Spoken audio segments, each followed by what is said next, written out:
Hello అందరికీ, ఈరోజు మనం టమాటా కర్రీ 10 మినిట్స్లో ఎలా చేసుకుందామో చూద్దాం. సో 1 కేజీ టమాటా తీసుకొని ఇలా కట్ చేసుకొని గ్రైండ్ చేసుకోవాలండి. గ్రైండ్ చేసుకొని సైడ్ పెట్టుకొని ఒక కడాయిలో 2 టేబుల్ స్పూన్స్ ఆయిల్ వేసుకొని 1 టేబుల్ స్పూన్ ఆవాలు, జీలకర్ర, 6 పచ్చిమిరపకాయలు కూడా వేసుకొని మంచిగా ఫ్రై అయ్యి ఇలా కలర్ చేంజ్ అయ్యేదాకా ఫ్రై చేసుకోవాలి.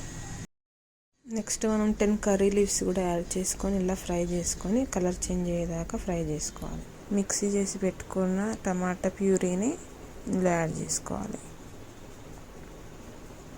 యాడ్ చేసుకున్నాక నెక్స్ట్ మనము ఈ టమాటా ప్యూరీలోకి 1 స్పూన్ సాల్ట్, 1 టీ స్పూన్ పసుపు, 1 teaspoon ginger garlic paste, 1.5 tablespoon కారం, ఇవన్నీ వేసాక ఒకసారి మంచిగా కలుపుకొని అన్నీ కలిసిపోయేదాకా మంచిగా మిక్స్ చేసుకోవాలి.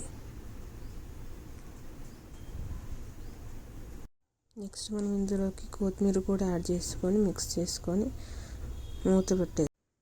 10 మినిట్స్ తర్వాత మన కర్రీ అనేది రెడీ అయిపోయిందండి. ఇట్లా వాటర్ అంతా పోయి ఇంత థిక్నెస్ అయ్యేదాకా మంచిగా మనం సిమ్లోనే ప్రాసెస్ అంతా చేసుకోవాలి.